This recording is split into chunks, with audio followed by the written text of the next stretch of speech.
시작. 사도들이 주께 이르되 우리의 믿음을 정대시켜 주옵소서 하니. 기도하겠습니다. 하나님, 오늘 이 말씀처럼 우리의 믿음을 정대시키시고 성장시켜 주시고 또 믿음이 정말 겨자씨만한 믿음이라도 가질 수 있도록 도와주시옵소서. 모든 것을 주님의 손에 의탁합니다. 이 시간 주님의 권능으로 또 주님의 은혜로 입혀주시고 또한 주님 앞에 나아갈 수 있도록 인도해 주옵소서. 주님께 모든 것을 의탁하며 예수님의 귀한 조남을 받들어 기도합나이다. 아멘. 앉으시겠습니다. 자, 우리가 살아가는데 모든 것은 믿음의 분량이 있습니다. 믿음의 분량, 그리고 믿음의 정도가 있고 또 오늘 믿음의 저희들이 또 살펴보게 된 믿음의 종류들이 있습니다. 자, 먼저 로마서 14장을 잠깐 봅시다. 로마서 14장에 보면 이제 12장과 14장에서 특히 이 믿음에 관련한 부분들을 특히 우리에게서 다루고 있는데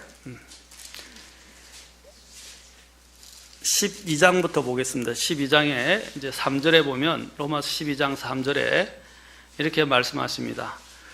내게 주신 은혜를 힘입어 너희 가운데 있는 각 사람에게 내가 말하노니 각 사람은 자기가 마땅히 생각할 것보다 더 높이 자기에 대하여 생각하지 말고 하나님께서 각 사람에게 믿음의 분량을 나누어 주신 대로 맑은 정신으로 생각하라. 자, 여기 보면 믿음의 분량에 대해서 이야기를 합니다. 각 사람에게 주신 믿음의 분량. 그리고 자, 이 믿음의 분량과 생각해서 우리가 이 믿음의 분량을 지나치게 될 때 문제가 생기게 됩니다. 이제 두 가지가 있는데 하나는 과대, 자신을 과대평가하는 것이고 또 하나는 자신을 가소평가하는 것입니다. 과대평가하는 것은 자신이 생각한 것보다 자신을 더 높이고 나타내는 것입니다. 그리고 자신이 더 다른 사람과 비교해서 더 낫다고 생각하는 것입니다. 이 과대평가는 지나친 자기의와 교만으로 인해서 생기는 문제입니다. 또 자기가 어떤 존재였던가를 잊어버리는 사람들입니다. 특히 그리스도인들 중에도 이렇게 자기에 대해서 과대평가하는 사람들이 있습니다. 이러한 사람들이 교회 안에서 보면 자꾸 문제를 자꾸 일으키게 됩니다. 우리가 이런 과대평가할 때 우리 자신을 생각해야 할 것은 하나님의 은혜입니다. 하나님의 은혜를 가지게 되면 우리는 겸손해지게 됩니다. 우리 자신을 일컬을 때 우리가 뭐라고 부르냐면 우리를 구원받은 죄인이라고 이야기합니다. 하나님의 은혜라는 게 뭐였죠? 받을 만한 자격이 없는 자가 하나님의 이 호의 또는 하나님의 선물을 받은 사람들입니다. 받을 만한 자격이 없는 자가 이 은혜를 통해서 구원을 받게 되었고 또 구원을 받았어도 여전히 우리가 은혜 없이는 살아갈 수 없는 이 은혜를 힘입어 존재하고 살아가는 존재라는 것을 고백하는 거예요. 그래서 우리가 은혜로 구원받았다는 사실들을 잊어버려서는 안 됩니다. 그래서 구원받은 죄인이란 단어, 이 단어를 구원파라고 불려지는 종교단체에서는 자신들에게 구원받은 죄인이란 단어를 못 쓰게 해요. 우리는 이미 구원을 받았고 의롭기 때문에 죄인이라는 단어를 못 쓰게 하고 회개라는 단어도 쓰지 못하게 하고 그 다음에 항상 자신들이 구원을 받았고 영혼이 안전히 보장되기 때문에 그 어떤 일을 해도 문제가 안 된다고 생각해요. 특히 죄를 지어도 이미 구원을 받았기 때문에. 그러나 성경은 그렇게 가르치지 않습니다. 우리는 구원받았기 때문에 죄인이라는 단어를 쓰지 못하는 게 아니라 우리는 여전히 죄 가운데 있고 죄의 권능이 우리 속에서 자리 잡고 있습니다. 그래서 우리 자신들을 우리는 구원받은 죄인이라고 감히 우리는 하나님 앞에 고백합니다. 그 말은 죄를 지어도 되고 죄를 치어도 하나님이 계속 용서를 해주시니까 상관없다는 뜻으로 말씀하신 게 아니에요. 이것은 우리를 더욱더 주님의 은혜 안에서 겸손하게 만들고 또 그 은혜에 감사하게 만들고 주님을 섬기게 만들어주는 것입니다. 그러한 우리의 이 처지를 알게 될 때, 내가 다른 사람들과 비교해서 내 우위를 나타내고 또 나의 뛰어남을 나타내고 다른 사람들을 판단하고 다른 사람들을 정죄하는 위치에 있지 않다는 것을 우리가 여기서 보이게 됩니다. 이러한 문제들이 여러 교회에서 많이 생겼지만 대표적으로 고린도 교회에서도 생겨난 것을 보게 됩니다. 로마서에도 마찬가지입니다. 로마서에서 이 말씀이 나온 것이 로마서 나중에 14장을 보면 그러한 배경을 알게 됩니다. 14장에 보면 믿음이 약한 자를 너희가 받아들이되 1절에 의심에 찬 논쟁은 하지 말라. 이제 그래서 먹는 문제 또 하나는 어떤 특별한 날을 지키느냐 안 지키느냐의 문제, 이것 가지고 논쟁을 하지 말라는 것입니다. 자, 예를 들어서 제가 구체적으로 말씀을 드릴게요. 조금 더. 아까 제가 오전에 성탄과 관련해서 크리스마스와 관련해서 잠깐 말씀을 드렸습니다. 물론 우리는 이 성탄이 잘못된 기원을 가지고 있고 또한 그 시기도 적합하지 않다는 것을 알고 있습니다. 자, 그러나 어떤 사람들은 이 날을 또 그래도 다른 어떤 날을 정할 수 없으니까 이 날을 또 생각해서 성탄을 지키겠다, 또 성탄을 또 기리겠다, 이렇게 생각하는 사람도 있고 축하하면서 기리겠다. 또 어떤 사람들은 이것은 이교도의 풍습에서 나왔기 때문에 또 이거는 또한 하나님이 정하신 성경적인 그 날짜를 우리가 알지 못하기 때문에 우리가 그런 풍습들을 계속 기리는 것은 비성경적이다, 이렇게 이야기할 수 있어요. 그렇죠? 또 어떤 사람들은 이렇게, 심지어는 이런 사람 직접 있었어요. 우리 한 목사님 가까이도 그런 사람들이 있었는데 직접 듣고 저도 주변에서 많이 봤어요. 어떤 사람들은 나는 거듭난 사람이기 때문에, 구원받은 사람이기 때문에 이제 육신에 태어난 날을 나는 기리지 않는다, 그걸 기념하지 않는다. 그래서 영적으로 거듭난 날, 다시 태어난 날을, 나는 그 날을 내 영적인 생일로 생각하고 그 날을 그린다. 그래서 육적인 탄생의 날 생일을 기억하고 기념하는 사람들을 아주 잘못되고 육신적이고 종교적이고 또 잘못된 것으로 판단하는 사람들도 있어요. 그 얼마나 위험한 일입니까? 그렇죠? 자, 우리가 이런 어떤 날, 특별한 날, 또 심지어는 음식과 관련해서도 생각해 봅시다. 어떤 음식은 또 우리가 우상에게 바쳐진 음식이 있어요. 제사를 지냈던 음식이라, 또 어떤 자신들이 이렇게 희생, 제사가 아닌 또 우상에게 바쳐지고 절하고 난 다음에 온 음식들이 있어요. 근데 어떤 사람들은 그것을 먹을 수 있는 믿음이 있어요. 또 어떤 사람들은 그것을 먹으면 안 된다는 죄의식이나 그에 대한 하나님 앞에 좀 두려운 마음, 그리고 더럽다고 생각하고 이것은 마귀에게 제사를 드려서 옮기기 때문에 끓이끼는 마음을 가진 사람들도 있을 수 있습니다. 그렇죠? 자, 그런데 어떤 사람은 어떤 그것이 문제가 안 되고 먹을 수 있는 믿음이 있어요. 왜? 하나님이 지으신 모든 것이 선하기 때문에 나는 내게 문제가 안 된다고 먹는 반면에 어떤 사람들은 내 양심이 그렇게 해서 못 먹겠다 하는 사람도 있어요. 자, 그것은 각 개인의 양심이라는 거죠. 물론 양심이 민감한 건 좋을 수 있습니다. 그러나 그것이 우리의 구원과 우리의 믿음 생활들을 그것을 더 좋게 만들어주는 건 아니고 각 사람의 양심이에요. 자, 각 사람의 양심. 자, 이 양심은 이것이 정말 죄를 만들어내는 죄를 짓게 만드는 그러한 문제가 아닌 경우에는 우리가 그 양심을 어떻게 사용해야 됩니까? 다른 사람을 위해서 내려놓을 수도 있다는 것입니다. 그것이 로마서 14장이 이야기하는 거예요. 그래서 14장 잠깐 봅시다. 2절부터 봅시다. 어떤 사람은 자기가 모든 것을 먹을 수 있다고 믿고 다른 사람은 약하여 채소를 먹느니라. 먹는 자는 먹지 아니한 자를 뭐라고 그랬어요? 업신여기지 말라. 먹지 아니하는 자는 먹는 자를 또 판단하지 말라. 하나님께서 그를 받으셨느니라. 자, 다른 사람의 종을 판단하는 너는 누구냐? 그의 서거나, 아까 약한 자가 서거나 넘어짐이 그의 주인에게 달려 있은즉, 주인이 누구죠? 주님이죠. 참으로 그가 세워지리니 하나님은 능히 그를 서게 하실 수 있느니라. 어떤 때는 우리가 믿음이 약한 자도 있지만 어떤 때는 그를 하나님이 이렇게 세울 수도 있다는 거예요. 내보다 더. 또 나도 섰다고 생각하지만 넘어질 수 있다고 말합니다. 잘 보세요. 5절에 보세요. 어떤 사람은 한 날을 다른 날보다 귀히 여기고, 아까 같이 영적인 생일, 그런 거듭난 생일을 육적인 생일보다 더 중요시 여기는, 또 아까 어떤 성탄절을 기념하고 안 하고의 문제가 아니라는 거죠. 또 다른 사람은 모든 날을 같게 여기나니 각 사람은 자기 마음에서 완전히 확신할지니라. 나를, 자, 여기서 제일 두 중요한 말이 6절부터 이제 8절에서 이제 나옵니다. 나를 중히 여기는 자도 주를 위해 중히 여기고, 나를 중히 여기지 아니하는 자도 주를 위해 중히 여기지 아니하며, 먹는 자도 주를 위해 먹나니 이는 그가 하나님께 감사드리기 때문이라. 먹지 아니하는 자도 주를 위해 먹지 아니하며 또한 하나님께 감사드리느니라. 7, 8절 같이 읽겠습니다. 시작.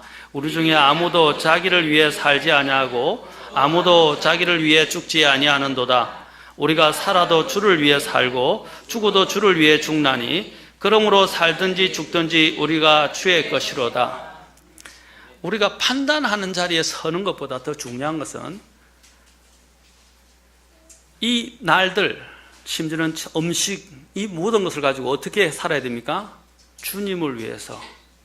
또 심지어는 약한 자를 위해서 내가 그게 죄의 문제가 아니라면, 정말 하나님 앞에서 정말 하나님의 법을 어기는 문제가 아니라면 이것은 내려놔도 된다 이 말입니다. 자, 우리가 그래서 성탄절을 복음 전도 집회나 또 작은 음악회를 통해서 또 복음 전도 집회의 날로 사용합니다. 또 어떤 교수에서는 전혀 그 날을 기념하지 않는 것도 있어요. 또 어떤 곳에서는 이 날을 특별하게 생각해서 또 이렇게 기념하는 사람들도 있어요. 그것은 각자가 판단한 대로 주님을 기쁘시게 하고 주님을 영광스럽게 하기 위해서, 물론 우리는 그 기원을 알죠. 그들에게는 그런 믿음이 없고 우리에게는 믿음이 있대요. 그렇다고 해서 그들이 정말 순수한 마음으로 다른 어떤 이교도적인 그런 걸 생각 안 하고 주님을 생각해서 그들이 주님을 기념하고 기억한다면 어떻게 해야 됩니까? 그냥 존중해 주면 돼요. 그럼 나 같은 경우는 어떻게 해요? 판단하지 말고 나는 안 하면 되는 거예요. 그렇죠? 안 하면 되는 겁니다. 근데 또 그렇다고 해서 그 사람들이 왜 당신은 안 합니까? 한다고 그것도 싸울 일도 아니에요. 각자가 정한 대로 하는 거예요. 아까 얘기해서 각자가 정한 대로 하는 거예요. 이 날을 중히 여길 수도 있고 저 날을 중히 여기고, 어떤 사람에게는 저 날이 중요하지만 내게는 그 날이 중요하지 않을 수 있어요. 또 내게는 이 날이 중요하지만 다른 사람에게는 그 날이 중요하지 않을 수도 있어요. 그렇죠? 각자 여기는 부분들이 또 각자가 양심으로 생각하는 부분이 다를 수 있다는 거죠. 자, 그럴 때는 우리가 어떻게 했어요? 서로를 받아줘야 됩니다. 두 가지 측면에서 우리는 생각해야 돼요. 하나는 주를 위하여, 주를 위해서 모든 것이 다 중히 여기기도 하고 덜 여기기도 하는 거예요. 또 하나는 뭐냐면 그것이 아까 죄에 대한 문제가 아니라면 다른 사람을 위해서 기꺼이 내려놓을 수 있다는 거죠. 특히 아까 제사를, 그렇죠? 다른 마귀에게 제사를 지냈던 음식을 갖고 왔을 때 나는 안 먹어요. 그런데 어떤 사람이 믿음이 약한데 그 사람이 먹는다고 해서 그 사람을 정죄할 수 있습니까? 그 사람에게는 마음이 약해서 그런 것들을 거부하거나, 또 어떤 사람들은 믿음이 있어서, 믿음이 있어서 그것을 먹을 수 있는 믿음이 있어요. 그런데 어떤 사람은 믿음이 약해서 그거 먹으면 안 되는데 하고 걱정하는 사람이 있어요. 그러면 어떻게 해요? 믿음이 있는 사람이 그래? 나도 같이 안 먹을게. 그렇죠? 자, 어떤 사람은 또 그걸 먹고 나는 또 그걸 안 먹어요. 내가 그걸 어떻게 해요? 그 사람이 먹으니까 그걸 문제 삼지 말고 먹을 수도 있다는 거예요. 무슨 말이냐면 우리가 너무 예민해서 율법주의자가 되면 안 된다는 거죠. 물론 법은 필요합니다. 그러나 법보다 중요한 것은 두 가지예요. 첫째는 주를 위해서이고, 두 번째는 다른 사람을 위해서 그것이 죄의 문제가 아니라면 은혜로 서로를 용납하고 이해하고 받아줘야 된다는 겁니다. 그런데 자꾸 법을 따지기 시작하면 한도 끝도 없어요. 누가 법을 완벽하게 지킬 수 있는 사람이 누가 있습니까? 이 땅에서. 그렇죠? 물론 우리가 서로 합의하고 또 서로가 마음을 모아서 함께 움직이는 것은 필요합니다. 그러나 그거와 더불어서 우리가 할 때 은혜로 해야 됩니다. 우리 여기 또 법을 다루는 형제님, 제가 우리 동민형제하고 자주 이야기를 하지만 동민형제하고 이런 이야기를 많이 해요. 법에는 그 법을 적용하는 그 실제 그 문구가 있죠. 문구가 있어요. 법구가 있어요. 또 그 법과 함께 법의 정신이 있어요. 거기 법의 목적이라고 이야기합니다. 법이 만들어진 목적이 있어요. 만약에 우리가 이 세상에 있는 법을 법대로 적용하면 여기서 법에 걸려 넘어지지 않는 사람은 아무도 없을 거예요. 그렇죠? 하나님의 법도 마찬가지입니다. 그러나 우리가 이 법을 행할 때 법의 정신을 잃어버리게 된다면 그 법은 냉혹해지게 되고요. 그 법은 굉장히 살벌해지게 됩니다. 그러나 그 법을 은혜로 우리가 하게 되면 법의 정신을 이해하고 목적을 이해하게 된다면 우리가 법을 집행하는 데 있어서 어느 정도 융통성을 가지게 된다는 것입니다. 그렇죠? 그리고 또한 우리가 법의 이 문구를 무시하고 무조건 융통성 있게 한다면 또 법은 어떻게 돼요? 이것은 난장판이 될 거예요. 그렇죠? 법의 위험이 서지 않게 될 것입니다. 이 두 가지를 적절하게 다 해야 돼요. 그러나 더 중요한 것은 법의 정신이다. 우리가 더 윤택한 생활을 하고 최소한의 이러한 기본적인 생활을 하기 위해서 법을 만든 거 아닙니까? 최소한의 행복을 보장하기 위해서 법을 만든 거예요.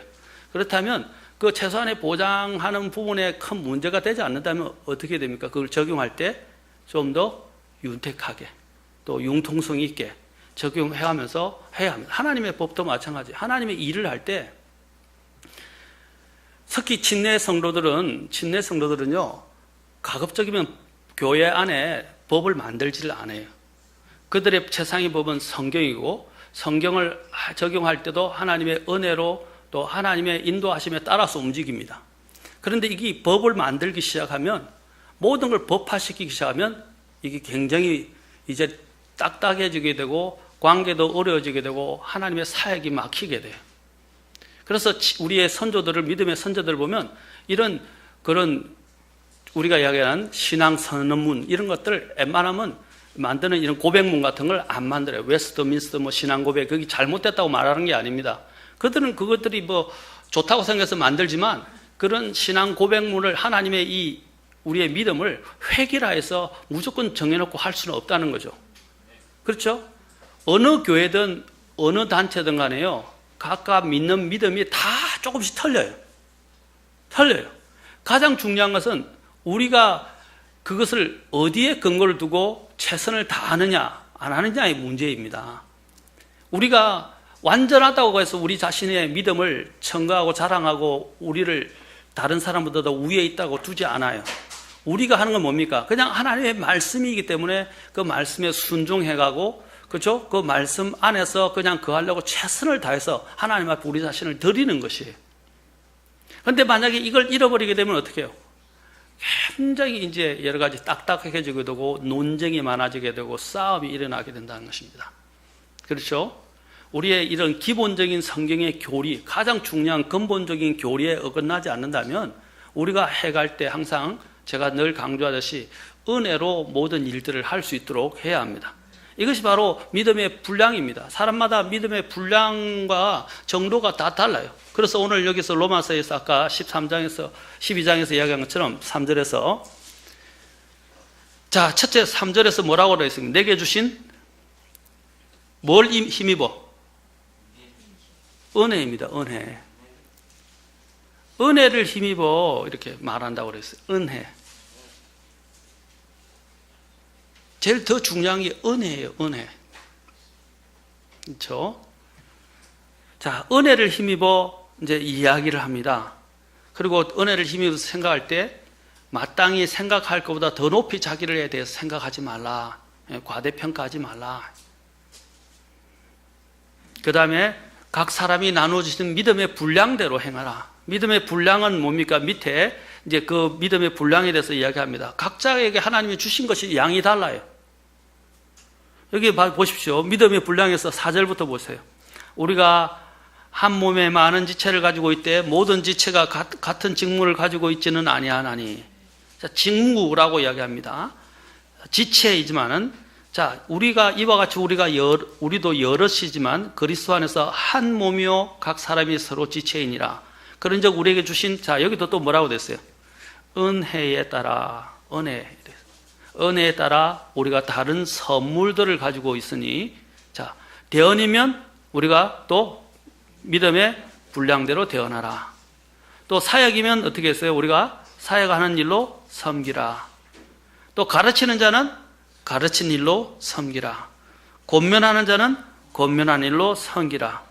주는 자는 단순함으로, 다스리는 자는 부지런함으로, 긍휼을 베푸는 자는 즐거움으로. 또 9절 보세요. 사랑의 꾸밈이 없게 하라. 악한 것을 몹시 싫어하고 선한 것을 굳게 붙들라. 형제 사랑으로 서로 친절하게 애정을 가지고 서로 먼저 존중하며 이를 게을리하지 말고 영이 뜨거운 가운데 주를 섬기며. 또 보면 13절에 보면 성도의 필요에 따라 나눠주고 손님 대접하는 것, 이런 문제도 나옵니다. 그러면서 16절에 보십시오. 서로를 향해 같은 생각을 가지며 높은 것들의 생각을 두지 말고 도리어 낮은 처지의 사람들에게 겸손히 행하며 스스로 지혜 있는 것으로 여기지 말라. 자, 각 사람에게 섬기는 분야가 다 있다는 것입니다. 또 하나님이 각 사람에게 주신 은사가 다 다르다는 거예요. 그죠? 이걸 이제 선물이라고 하는데 은사입니다. 바로 각자에게 하나님 주신 은사가 다 달라요. 자신이 하나님이 주신 그 은사와 분량대로 해야지. 예를 들자면 이제 물론 특별히 찬송을 할 수는 있어요. 그러나 보통 찬양대 같은 경우는 그래도 가급적 그래도 음악을 좀 할 수 있는 분들이 하는 게 좋아요. 악기도 마찬가지예요. 악기를 못하는 사람이 악기를 할 수는 없잖아요. 그렇죠? 어떤 사람은 노래를 아무리 잘하고 싶어도 노래가 안 되는 사람이 있고요. 어떤 사람은 악기를 아무리 하고 싶어도 악기에 처음부터 재능이 없는 사람이 있어요. 그러나 어떤 사람은 악기를 다뤄도 금방 악기를 하는 사람이 있어요. 또 성경을 가지고 말을 잘 해서 성경의 지식을 빨리 잘 이해해서 그걸 논리적으로 또 정연하게 잘 가르칠 수 있는 사람이 있는 반면, 알기는 아는데 그걸 말로 형용하고 설명을 못하는 사람들도 있어요. 자, 이러한 분량에 대해서 하나님 주셨을 때 물론 그게 하나님을 섬기려면 기본적으로 본이 되어야 되고, 또한 하나님을 책임 있는 자리에 가려면, 특히 가르치는 자리에 가려면 더 본이 되어야 되고 또 신실함이 입증되어야 합니다. 그러나 이제 그것은 이미 전제를 두고 각 사람이 섬기려고 갖고 있는 은사가 다 다른데, 어떤 사람이 자신이 그 은사가 되지도 않으면서 그것이 되려고 한다면, 또 그 일을 주관하려고 그런다면, 또 그 일을 자꾸 자신이 나서서 간섭하려고 그런다면 안 된다는 거예요. 그렇죠? 그러면 마찰이 일어나고 문제가 일어난다는 것입니다. 특히 성경에서는 또 목회자를 세 가지로 이야기하지 않습니까? 목회자는 감독이라고 이야기합니다. 감독은 다스리는 자입니다.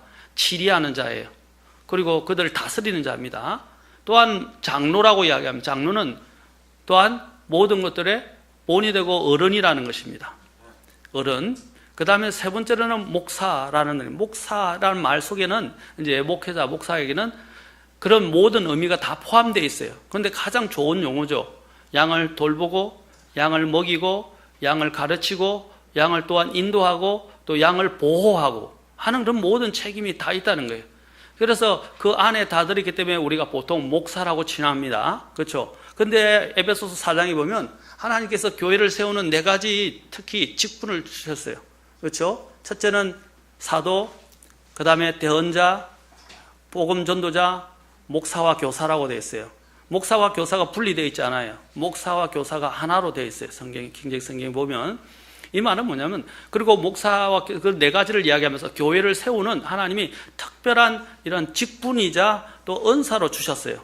그 특히 교회를 세우는데 지금은 이제 앞에 2가지 앞에 사도와 대언자는 없어요. 사도와 대언자는 없죠? 그런데 지금은 이제 복음 전도자와 목사와 교사 겸 목사 겸 교사죠. 그 목사 이제 이 직분은 남아 있어요. 이것은 직분이면서도 또 성경에는 뭐라고 되냐면 교회를 세우기 위해서 하나님 주신 선물이라고 그래요. 이것도 똑같은 여기 있는 은사와 같은 거예요. 그래서 가르치는 자는 가르치는 일로 섬기고. 그런데 목회자는 하나님의 부르심이 있어야 되고, 또 사도행전 20장에 있듯이 또 하나님이 성령님이 그를 세운 사람입니다. 그렇죠? 그런데 세움을 받지도 않고 성령님이 인도하지도 않고 세우지도 않았고 부르심을 받지도 않았는데 목회자로서 가르치고 목회자 일을 하려고 그러면 되겠습니까? 아닙니다. 그건 아니라는 거죠. 목회자는 목회자가 하나님이 주신 선물, 그 은사와 또한 함께 직분을 주셨기 때문에 그 일을 하는 거예요. 교사도 마찬가지예요. 각자에게 하나님이 주시는 부분이 있다 이 말입니다. 그 영역을 넘어서지 말라는 거죠. 그리고 또한 더 영역을 넘어서려면 어떻게 해요? 이제 그런 달란트들을 개발하고 또 하나님 주신 역량들을 개발하고 또 어떤 사람은 이 정도만 할 수 있는 믿음의 그릇이 있는 반면 어떤 사람은 더 큰 것을 할 수 있는 믿음의 그릇이 있어요. 아까 같이 우상에게 바쳐진 것을 나는 못 먹겠다 하는 사람이 있지만 이제 믿음으로 더 믿음을 가지게 돼서 하나님 앞에서 모든 것들이 하나님 주신 것이 선하기 때문에 먹어도 문제가 안 된다고 먹을 수 있는 믿음을 가지게 될 수도 있어요. 그렇죠? 그 믿음의 분량과 믿음의 정도가 자람에 따라서 그것을 취할 수 있는 그 범위가 달라진다는 것입니다. 그렇죠? 자, 어떤 사람들은 어떤 부분들을 규명할 때 여러 가지 우리의 사회 이슈들이 많잖아요. 동성애라든지 낙태라든지 안락사라든지 사형제도라든지 전에도 이야기한 여러 가지 이 세상의 이슈들이 있어요. 어떤 사람은 정말로 몰라서 그 이슈를 잘 몰라서 어떤 데는 그 잘못된 일들을 범하기도 합니다. 그러나 이제 믿음이 성경을 통해서 믿음이 자라고 선과 악을 분별하는 눈이 생기게 되면 어떻게 되죠? 이거 하면 안 된다. 특히 술도 마찬가지. 술 같은 경우도 어떤 사람은 술을 먹는 게 문제가 안 되는데 그래도 마음에 꺼리낌이 있겠죠. 그러나 성경을 공부하고 배워갈수록 어떻게 됩니까? 술을 먹으면 안 되고 성경이 절대 금주를 가리키는구나. 그래서 이제 술을 안 먹기 시작합니다. 또한 담배는 성경에서 정확하게 규명을 안 하니까 어떤 사람들은 뭐 문제가 안 된다고 담배를 피우는 사람들도 있어요. 그러나 성경을 공부하고 믿음이 자라다 보면 이 담배도 해악을 끼치는 것이고 다른 사람에게도 그렇고 내 몸도 주님의 전을 해치고 이제 점점점 그런 분명한 의식이 또한 하나님을 아는 양심이 더 자라게 되고 믿음이 자라게 됩니다. 말씀을 통해서. 그러면 어떻게 되죠? 이제 담배도 끊게 됩니다. 그렇지 않습니까? 또 세상에 대한 이런 오락거리라든지 수많은 것들에 대해서도 믿음이 자람에 따라 그것을 바라보는 관점이 달라지게 되고 또 그것을 보는 통찰력도 달라지게 되고 또한 통찰력이 달라지면서 어떻게 해요? 그것을 이제 규명하는 이런 눈이 달라지니까 이제 그것을 대하는 태도도 달라지게 되는 거예요. 자, 믿음이 분량이 있다는 거죠. 근데 우리가 믿음이 연약한 자는 어떻게 돼야 돼요?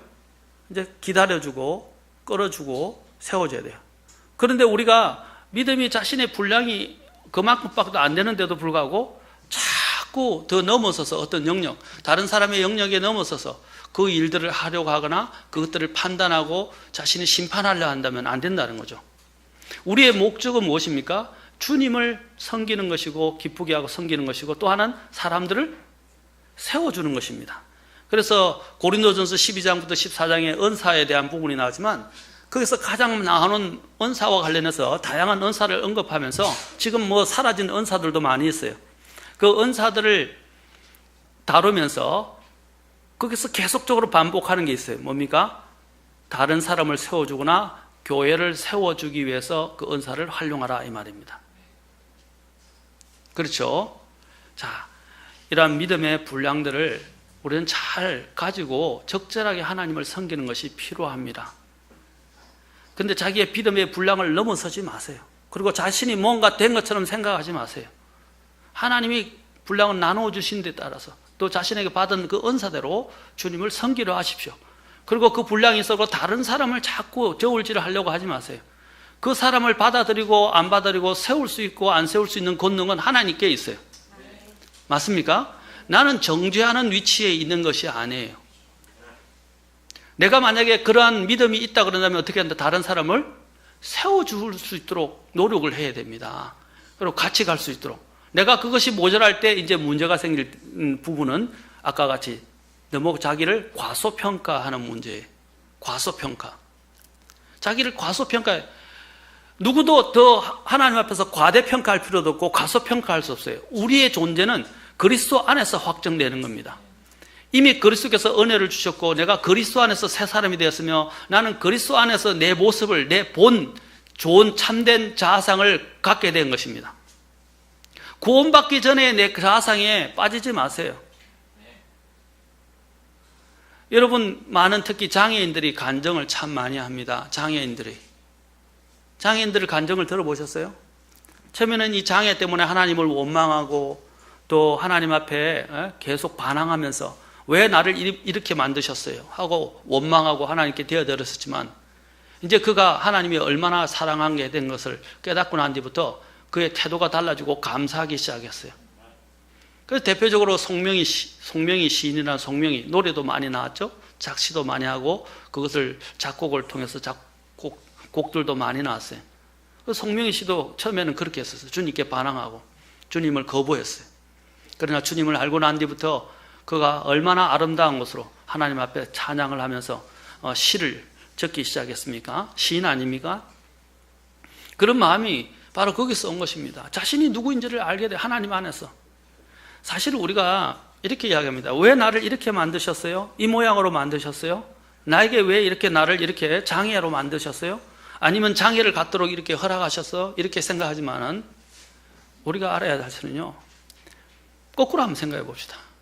내가 장애를 갖지 않았더라면, 내가 잘 나갔더라면, 내 모든 것들이 잘 이루어지고 모든 것이 다 순탄했더라면 과연 내가 하나님을 믿게 됐거나 하나님의 은혜를 알았을까? 사람들은 그렇게 합니다. 나는 그렇게 하지 않아도 하나님의 은혜를 알고 하나님을 섬겼을 것이라고 이야기하죠. 그건 거짓말이에요. 만약에 그런 장애가 오지 않고 그에게 어려움이 생기지 않았더라면 그는 하나님을 믿지 않았을 수도 있습니다. 하나님을 덩지고 자기 잘난 맛에 살아갈 수도 있어요. 그리고 믿음에서 떨어져서 사는 삶을 살 수 있다는 것입니다. 자, 오늘 여기서 뭐를 이야기합니까? 하나님의 은혜를 힘입어라고 되어 있어요. 은혜를 생각하지 않는다면 모든 것은 딱딱해지고 모든 것은 참 우리에게 힘들어집니다. 그리고 우리의 관계조차도 굉장히 힘들어지기 시작해요. 하나님이 주신 것은 아까 은혜와 함께 또 뭘 주셨어요? 각자의 믿음의 분량을 주셨고 또 하나님이 우리에게 허락하신 것은 교회 안에 특히 교회와 같이 할 때 또 품위와 질서가 필요합니다. 특히 교회에서는요. 품위, 질서. 요즘 사람들은 이 질서란 말과 권위란 단어를 싫어합니다. 오늘날 세대가 그렇게 되어 있어요. 그러나 하나님은 질서의 하나님이고 권위의 하나님입니다. 삼위일체, 완전하신 삼위일체, 죄가 없으신 그 삼위일체도 어떻게 해요? 질서가 있어요. 예수님이 하나님 맞습니까? 예수님도 하나님이시죠? 성령님도 하나님이십니까? 그런데 어떻게 그 삼위일체가 완벽한 조화를 이루게 됩니까? 그 중에서 가장 그래도 모든 것에 복종하는 위치, 모든 것들의 머리가 되시는 분이 누구죠? 아버지 하나님 아닙니까? 마치 서열이 있는 것처럼 성경은 이야기를 해요. 그런데 그들은 예수님에 대해서 이야기할 때도 예수님이 자신이 하나님됨을, 그렇죠? 하나님이심을 주장해도 그것은 강탈이 아닙니다. 그렇죠? 동등하다고 말씀하세요. 그럼에도 불구하고 아들 하나님은 어디에 복종하십니까? 완벽하게 아버지 하나님께 복종을 합니다. 그리고 성령 하나님은 자기 자신을 나타내지 아니하시고 항상 하나님을 나타내시고 특히 주 예수님을 나타내 보이십니다. 그래서 성령께서 오시면 나의 것을 가지고 내 말을 하고, 그렇죠? 아버지의 것을 가지고 아버지의 말씀을 하시고 나를 기억하게 하고 나를 영화롭게 하리라고 주님이 말씀하셨어요. 완벽하게 이런데 왜 이런 것이 필요합니까? 여러분, 우리가 아셔야 돼요. 하나님 안에서도 완벽한 죄가 없으신 그분 안에서도 이런 하나님의 질서와 권위를 갖고 계세요. 그런데 하물며 죄된 이 세상에는 더 말할 것도 없이 질서와 권위가 필요한 거예요.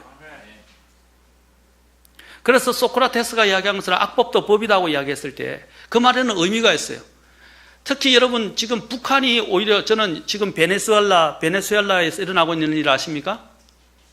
베네수엘라에서 문제가 돼가지고 정치적으로 혼란되고 경제적으로 혼란돼가지고 어떻게 됐어요? 난장판이 돼가지고요. 거기가 범죄 도시가 됐어요. 심지어는 길거리 고양이들 있잖아요. 고양이들 개 먹을 것이 없다 보니까 그 길거리 고양이나 개까지 다 잡아서 먹고 지금 상황이 지금 심각해요. 거기 베네수엘라에. 석유로 먹고 살았는데 석유도 이제 팔 수가 없게 되고 석유값이 떨어지고 또 여러 가지 경제적인 여러 가지 불안과 문제가 있었다 보니까 이제는 완전히 거기 법이 통치할 수가 없게 되고 사람들이 막 자기들 말한 대로 마음대로 움직이게 되면서 심지어는 약탈을 하기 시작하고 그 다음에 편의점이나 이렇게 음식점이나 마트들을 다 털어가기 시작하고 힘센 자가 막 폭력으로 모든 걸 빼앗아가고 지금 완전히 범죄 도시가 됐어요. 여러분 지금 북한이 안 좋다고 이야기하면 제가 북한을 칭송하는 게 아닙니다. 차라리 악법이라도 법을 갖고 질서 안에서 사는 것이 저런 범죄 속에서 불안 가운데서 계속 사는 것보다 나을 거라고 생각합니다. 우리가 이야기할 때 항상 염두에 둬야 될 부분들이 있어요. 항상 우리의 믿음 생활할 때 은혜를 생각하라 이 말입니다. 하나님의 은혜. 그리고 하나님이 주신 믿음의 분량대로 행동하라. 세 번째로는 아까 주님이 주신 그 질서와 권위에 따라 움직이라 이 말입니다. 가정도 어떻게 해요? 아이들이 말 안 듣고 계속 대들고 그 다음에 반대하고 부모들에게 대꾸하고 이렇게 되면 가정이 서겠어요? 안 서겠어요? 가정이 설 수가 없어요. 그 질서에 따라야 돼요. 아버지의 질서에 따라야 되고, 그렇죠? 그리고 엄마의 질서에 따라야 되고. 그런데 그 가정이 무너지는 오늘 그 이유가 뭡니까? 대표적으로 두 가지죠. 하나는 페미니즘 영향 때문이고, 하나는 자녀 우상.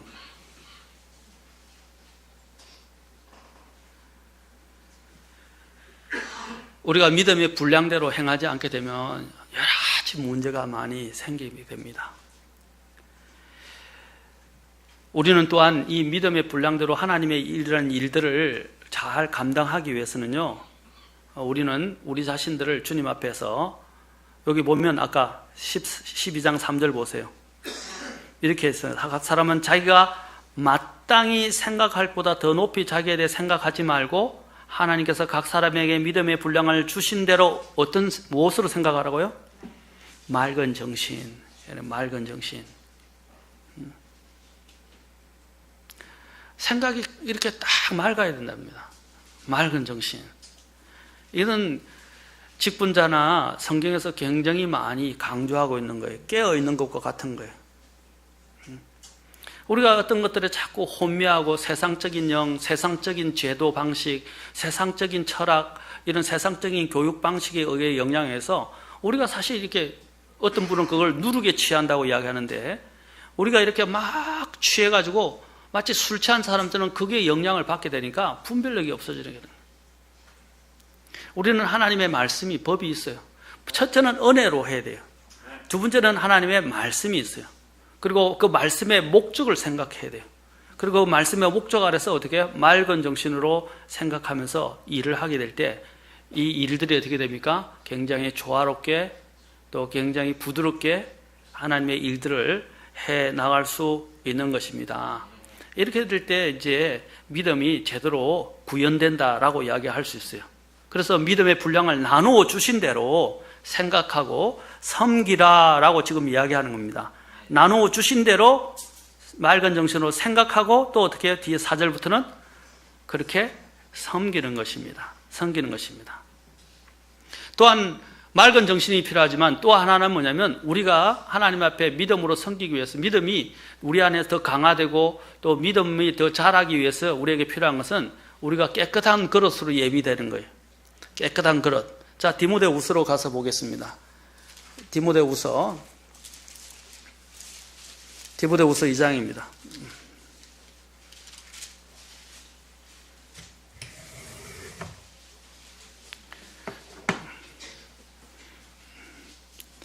디모데후서 2장 19절부터 22절까지.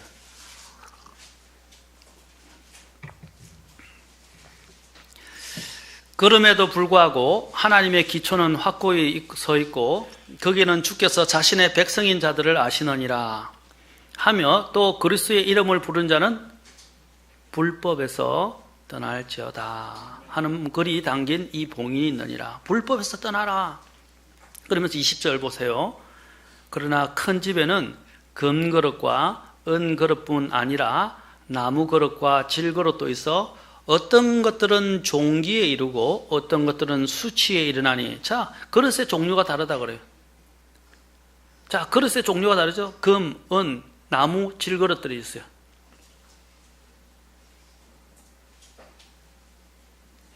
자, 이런 그릇들이 있는데 어떤 것들은 이런 종기에, 어떤 그릇들은 종기에 이르고 어떤 것들은 수치에 이릅니다. 이런 금그릇이라고 그래서 무조건 종기에 이렇게 사용되지는 않아요.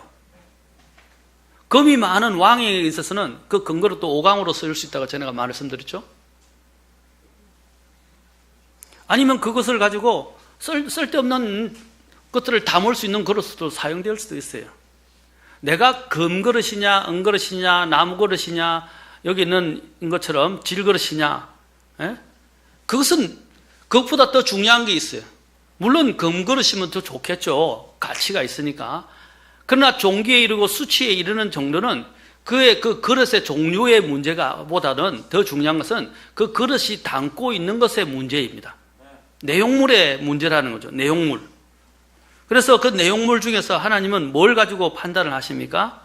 자, 21절 하반절에 보십시오. 종기에 있는 그릇을 이야기하시면서, 자, 21절. 그러므로 사람이 이런 것들로부터 자기를 깨끗하게 하면 종기에 이르는 그릇, 곧 거룩히 구별되어 주인이 쓰기에 합당하며 모든 선한 일에 예비된 그릇이 되리라.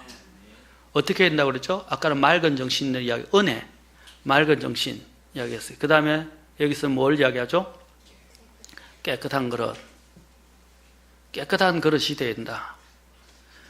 자, 거룩히 구별되어 주인이 쓰기에 합당하고 깨끗한 또 모든 선한 일에 예비된 그릇에 대해서 이야기합니다. 깨끗해야 되고 주인이 쓰기에 합당해야 되고 모든 선한 일에 예비되어야 합니다. 그러니까 여러분 그릇을 쓰는데 저 금그릇이 있어요. 그런데 거기 금그릇에 뭔가를 담아서 음식을 담아서 먹으려고 하는데 특히 마시려고 하는데 그 그릇이 막 흙과 지저분하게 꽉 찼어요. 그러면 그 금그릇을 먹을 수 있어요, 없어요? 그런데 옆에 질그릇이라고 하는데 깨끗하게 씻겨져 있어요. 그럼 어떤 그릇을 여러분이 사용하시겠어요? 만약에 씻을 수 있는 다른 물이 없다면 당연히 질그릇을 사용, 이미 준비가 되어 있기 때문에. 하나님 앞에서 우리도 마찬가지로 이미 준비되어 있느냐가 돼요. 자, 금그릇을 아까 오줌을 담는 그릇이 된다든지 오강처럼 아닌데 질그릇은 그런데 그 안에 굉장한 보석을 담고 있어요. 귀중한 가보를 그 안에 담고 있어요. 어느 게 더 소중합니까? 어느 게 더 소중하죠?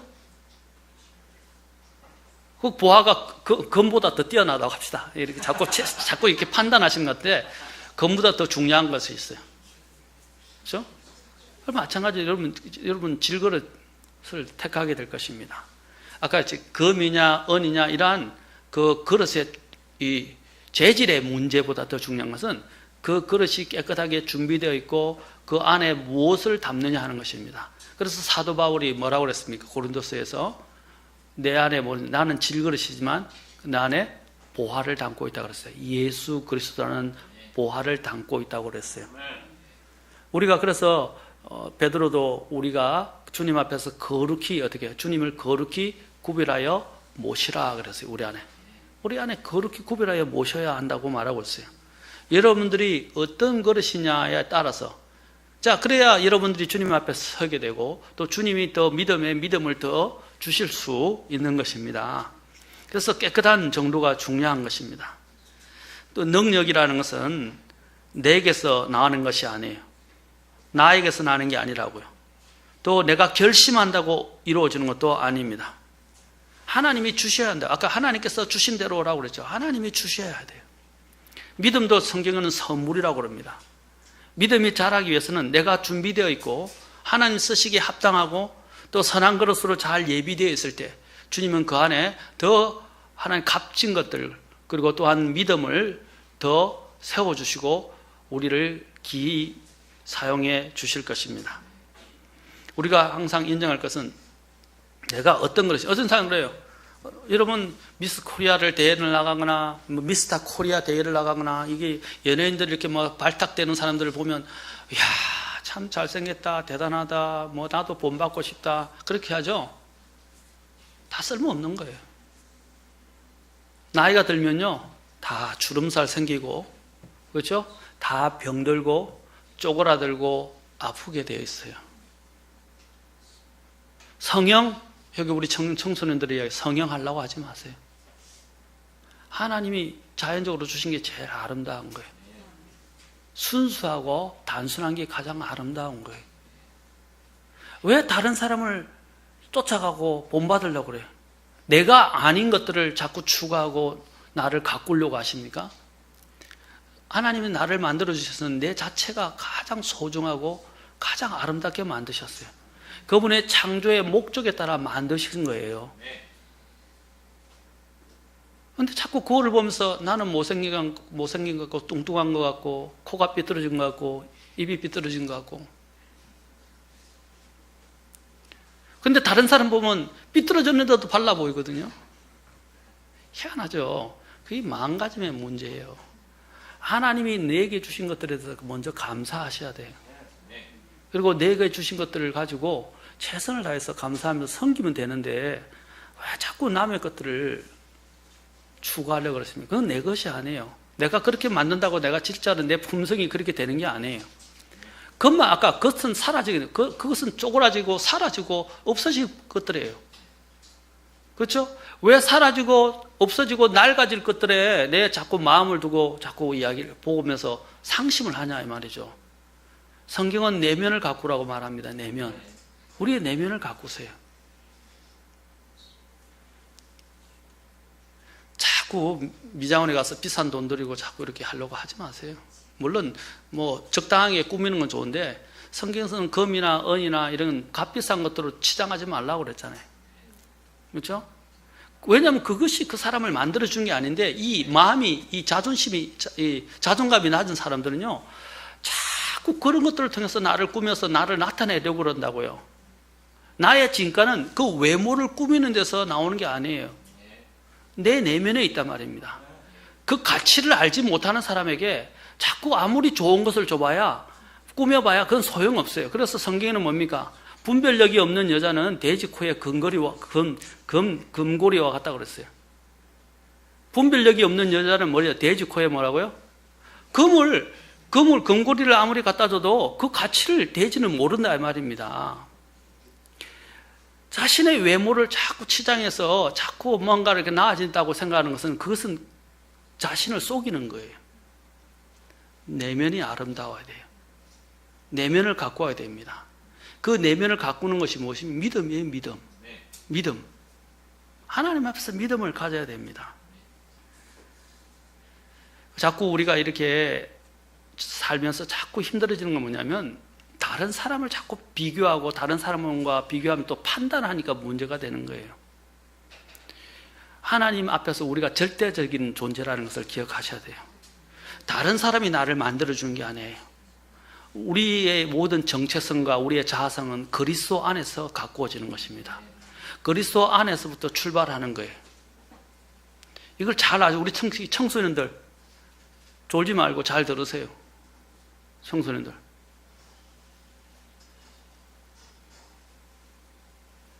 대단히 중요한 문제예요. 여러분의 정체성은 어디서부터 시작되는 거예요?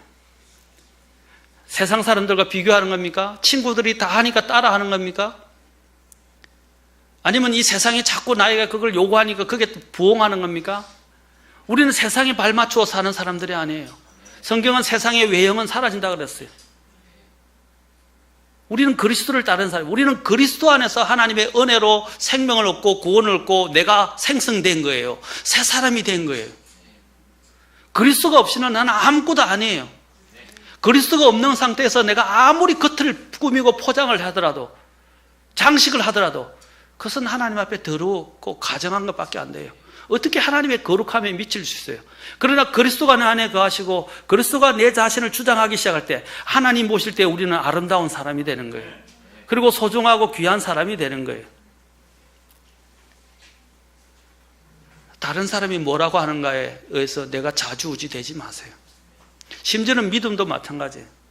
내가 섬기는 부분에 있어서 다른 사람이 어떻게 섬기는가 하는 건 중요하지 않고 다른 사람이 내가 섬기는 것을 어떻게 판단하느냐에 여러분이 좌지우지 되지 마세요. 하나님이 내게 주신 말씀에 따라서 주신 그 은혜에 따라서 하나님을 그냥 내가 신실하게 순수하게 깨끗하게 되어서 섬기면 됩니다. 맞습니까? 그때 내 자존감이 좋아요. 나는 하나님이 이 세상에 제일 사랑하는 사람. 하나님이 나를 가장 소중히 여기는 나는 나의 그 존재다. 내 한 사람을 구원하시기 위해서 예수님이 십자가에서 죽기까지 하시고 피를 흘리기까지 하셨다. 나는 그렇게 소중한 사람이다. 이런 것들을 생각해야 됩니다. 그러면 자신을 과대포장하려고 하지도 않을 것이고 또 과소평가하려고도 하지 않을 거예요. 그리고 내 자신 때문에 힘들어하지도 않을 거예요. 또 어떤 의외로 많은 사람들이 자기 낮은 자존감 때문에 늘 괴로워하고 자기 자신을 미워하고 자신이 싫다 그러고 여러분 다른 사람을 섬기고 사랑하려면요 먼저 내 자신을 사랑해야 돼요. 내가 그리스도 안에서 내 자신이 하나님 앞에서 얼마나 소중하고 하나님의 사랑을 받은 자라는 것을 잊게 될 때 자신감이 생기게 돼요. 가정교육에 대한 문제도 마찬가지예요. 제가 오늘 설교가 조금 약간 다른 방향으로 흘렀지만 다른 것도 한번 생각해 보세요. 이 아이들이 원만한 가정에서 부모의 사랑과 정말 정성스레 잘 사랑을 받고 자란 아이들은요 자라면서 큰 요동을 치지 않고 잘 자랍니다.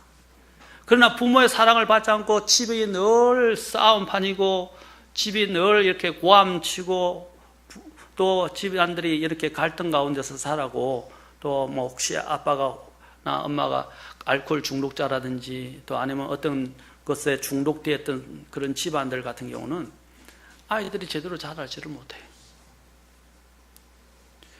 어떤 분위기에서 자라냐가 제일 중요한 거거든요. 그렇죠? 그래서 가정에 사랑을 받고 자란 아이들은 그 사랑받은 것이 나타나요. 그 속에 보면 안정감이 있어요. 그 아이들을 보면요. 그렇죠? 그러나 그런 것들이 없는 것들은 늘 욕구 불만이고 뭔가 자꾸 막 쥐어 잡으려고 그러고 요구하려고 그래요. 그리고 뭔가 만족하지 못하니까 다른 것들로 내 자신을 채우려고 하는 것을 보게 됩니다. 제가 말씀드린 요즘에 아까 안정된 가정에서 자란 아이들이 안정되게 자란다 그랬죠. 여러분들이 그리스도 안에서 건전한 자아상과 정체성을 가지고 살게 되면 이 세상이 부럽지가 않아요. 세상이 나를 이렇게 뒤흔들어 놓을 수도 없고 세상에 의해서 내가 자꾸 좌지우지되지 않는다 이 말이죠. 특히 청소년들 제가 묻잖아요. 청년들 내 자아상은 바른가? 나는 그리스도 안에서 새로운 자아상 정말 새로운 정체성을 갖고 내가 살아가고 있는가? 그걸 생각해 보세요. 하나님이 나를 너무너무 사랑하셔서 자신의 생명을 내어주시기까지 나를 사랑하셔서 죽어주셨다는 거예요. 그 누구도 나의 이 귀한 가치, 정말 하나님이 인정하시고 하나님이 자신의 생명을 내어주실 정도로 주신 그 가치를 누구도 나를 바꿀 수 없다는 걸 기억해야 돼요.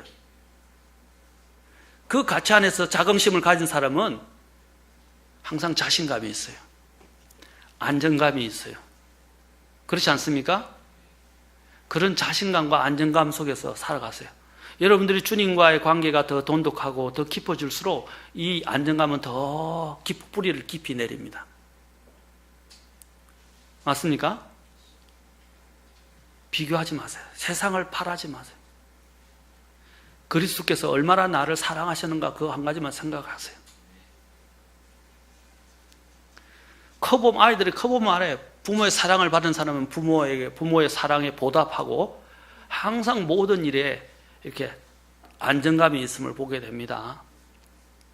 우리가 그리스도 안에서 마찬가지로 그리스도의 사랑을 깊이 있게 기억하고 또한 은혜를 기억하면서 자라간 사람들은 그리스도 안에 자라간 사람들은 영적인 안정감이 있어요.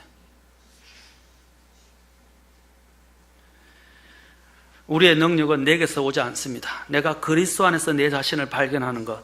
그러면 그리스도의 권능이 내 안에 머물게 됩니다. 질그릇이 중요한 것은 그가 그릇이 어떤 종류의 그릇이냐 해가 중요한 게 아니라 그가 그 안에 담고 있는 내용물이에요. 우리 안에 우리 같은 질그릇 안에 담고 있는 내용물은 이 세상 사람들이 꿈꿀 수 없는 거예요. 바로 가장 이 세상에서 가장 가치 있는 예수 그리스도라는 보배를 담고 있다는 것입니다. 그것은 믿지 않는 자들이 가질 수 없는 거예요. 고린도후서 한번 가서 봅시다. 고린도후서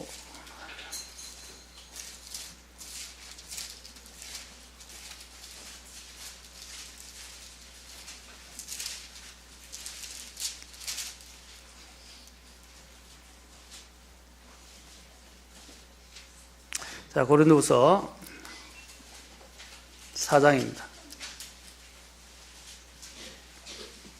4장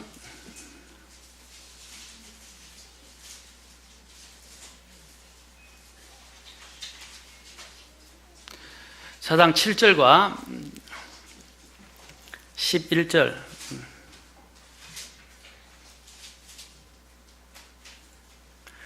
자, 7절 같이 읽겠습니다. 시작. 그러나 우리가 이 보배를 질그릇 안에 가지고 있나니 이것은 뛰어난 권능이 하나님에게서 나며 우리에게서 나지 아니하게 하려 함이라.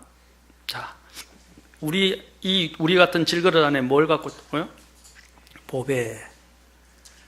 그래서 사도 바울은 그 보배를 알았기 때문에 10절부터 이렇게 고백해요. 우리가 항상 주 예수님의 죽으심을 몸에 짊어짐은 예수님의 생명 또한 우리 몸에 나타나게 하려 함이라.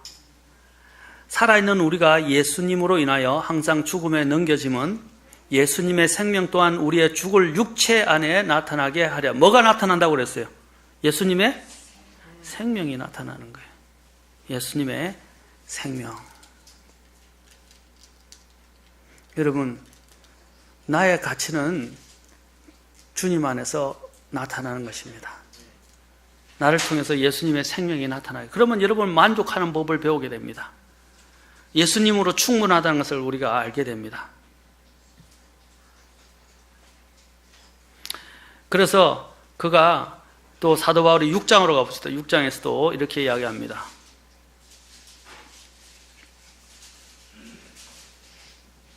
세상에서 아무리 어려운 일을 당해도, 오해를 당하고 핍박을 당하고 어려운 일을 당해도 그는, 사도 바울은 이렇게 이야기합니다. 7절부터 6장 7절. 진리의 말씀과 하나님의 권능과 오른손과 왼손에 든 의의 병기로 그리하며, 자, 영예와 치욕으로 그리하고 나쁜 평판과 좋은 평판으로 그리하였나니. 잘 보세요. 우리는 속이는 자 같으나 진실하고 무명한 자 같으나 유명하며 죽는 자 같으나 보라 우리가 살고 징계를 받는 자 같으나 죽임을 당하지 아니하며 근심하는 자 같으나 항상 기뻐하고 가난한 자 같으나 마른 사람을 부유하게 하며 아무것도 없는 자 같으나 모든 것을 소유한 자로다. 그래서 세상이 보는 것과 세상이 우리를 다루는 것과는 다른 존재입니다. 우리가 거기에 대한 이 올바른 자상과 정체성을 안 가지게 되면 내 신앙생활이 힘들게 돼요. 우리에게는 가장 소중한 것을 갖고 있으면서도 그 가치를 모르는 사람. 자, 집에 갑오가 있었어요. 그 갑오가 있는데도 그 갑오의 가치를 모르면 어떻게 되죠? 그 갑오가 아무 쓸모가 없고 그에게는 소용이 안 돼요. 그러나 그 갑오의 가치를 알고 있는 자는 나중에 그 갑오가 어떻게 해요? 나중에 내가 어려울 때, 그렇죠? 필요할 때 그것을 팔아서라도 그 갑오를 통해서 내가 살 수 있어요. 그러나 그 갑오의 가치를 모르는 사람들은 내가 어렵게 돼서 그 갑오를 팔아서 생활을 영위할 수 있는데도 그 갑오의 가치를 모르니까 어떻게 해요? 그냥 어렵게 살게 되는 거예요. 그와 마찬가지로 우리 안에 계신 예수 그리스도의 가치를 여러분이 잊어버리지 마시기 바랍니다.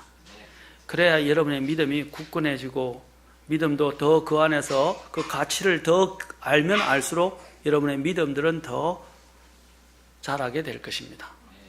내 안에 계신 예수님은 어떤 분이십니까? 내 안에 계신 예수님은 이 세상과 비교할 때 또 어떤 분이십니까? 한번 생각해요. 예수님이 누구죠? 예수님이 누구죠? 하나님이십니다. 하나님. 내 안에 계신 분이 하나님이에요. 그 하나님은 어떤 하나님입니까? 이 세상을 창조하신 하나님이에요. 그리고 이 세상에 전능하신 하나님이에요. 전능. 못하시는 것이 없은 분이에요. 전지하신 분이에요. 모든 것을 아시는 분이에요. 무소부재하신 분이에요. 무소부재가 뭐죠? 안 계신 데가 없는 거예요. 우리는 이해할 수 없지만 하나님은 정말로 대단하고 위대하신 분이에요. 심지어는 그 하나님이 어떻게 하셨어요? 우리를 사랑하신 분이에요. 우리를 위해서 자기 자신의 생명을 내어주신 분이에요. 죽지 아니하실 하나님이 우리를 위해서 대신 죽을 몸을 입고 오셔서 죽어주셨어요. 그만큼 사랑을 우리가 얼마나 큰 사랑을 받았어요. 이 사랑을 그 어떤 것과 비교할 수 있겠어요? 어떤 부모도 이 주님의 이 사랑과 비교할 수도 없어요. 어떤 부모의 사랑도. 내 자신이 어떤 존재라는 걸 생각했어요. 그래서 다른 사람들이 내 외모에 대해서 이야기하고 내 어떤 부분에 대해서 이리저리 뭐 이야기해도 여러분들이 자상이 바로 서 있다면요, 그것이 실족거리가 되져야 돼요. 야, 너 못생겼어. 그거 괜찮아. 주님이 나를 사랑하셨어. 너 왜 그래 뚱뚱해? 괜찮아. 주님이 나를 그래도 불구하고 나를 위해서 죽으셨어. 그보다 더한 것이 어디 있어요? 주님이 나를 알아주시고 주님이 나를 위해서 모든 희생을 치러주셨는데, 어떤 사람은 장애가 있어. 장애를 가지고 나를 조롱한다 할지라도 그게 무슨 소용이 있어요?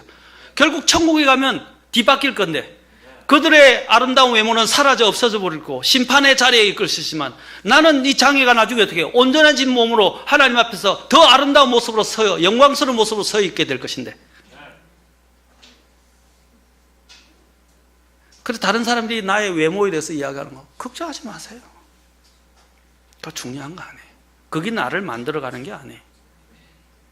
심지어는 이 세상의 지위, 갖고 있는 돈은, 재력, 위치, 명예, 이런 것들도 중요하지 않아요. 그래서 우리 찬송 중에 뭐가 있어요? 주 예수보다도 귀한 것은 없네. 이 세상 부귀와 이 세상 명예와 또 바꿀 수 없네. 나는 그 찬송이 너무너무 잘 작시됐다고 생각해요. 그 어떤 것과도 바꿀 수 없는, 비교할 수 없는 그리스도. 그 그리스도를 우리가 모시고 있다. 그 안에서 여러분의 정체성을 찾아가시고 걸어가시기 바랍니다. 그러면 우리의 믿음이 다른 어떤 것들에서 동요되거나 힘들어지지 않을 것입니다. 이것은 여러분에게만 설교하는 게 제 자신에게도 설교하는 거예요. 이 목회자들도 이런 게 있어요. 제가 솔직하게 말할게요. 목회자들도 때로는 다른 목사님들하고 다른 교회하고 비교해요. 저 교회 저런 거는 참 좋은데 우리도 저랬으면 얼마나 좋을까. 근데 큰 교회 목사님은 없는 것 같아요? 큰 교회 목사님은 또 더 큰 교회나 다른 거 보고 또 그래요. 근데 또 알아야 돼요. 큰 교회 목사님은 그런 말씀을 하세요. 문제가 더 많아요. 그 교회 안에. 그런데 우리가 보면 다 좋아 보이죠? 다 좋아 보입니다. 사람들이 그런 환상에 빠져서 큰 교회로 몰려가요. 그런데 큰 교회 가면 그 안에 더 큰 문제들이 엄청나게 있어요. 이 목사님들도 그런 유혹에 빠져요. 그래서 마냥 교회가 커진 것, 잘된 것, 사람들이 많이 출석하고 뭐 여러 가지 사역들을 많이 하는 교회들을 굉장히 부러워하는데, 그만큼 목사님이 근심도 많아요. 자식 많은 부모 바람 잘 날 없다, 이렇게 이야기하잖아요. 그만큼 근심과 수심과 아픔과 어려움이 더 많아요. 부러워할 필요가 없어요. 우리는 인간이 보고 있는 그런 수나 그 어떤 크기나 규모에 의해서 판단되는 사람들이 아니에요. 하나님은 중심을 보십니다. 특히 우리의 중심, 아까 우리의 중심이 그리스도 안에서 어떤 자상과 정체성을 가지고 있느냐, 그게 가장 중요한 것입니다. 아멘. 다음 시간에 계속해서 믿음의 종류, 믿음이 없는 것, 적은 믿음, 약한 믿음, 죽은 믿음, 이런 부분들에 대해서 믿음의 각 종류들을 한번 심도 있게 살펴보도록 하겠습니다. 기도하시겠습니다. 다 같이 일어서시겠습니다.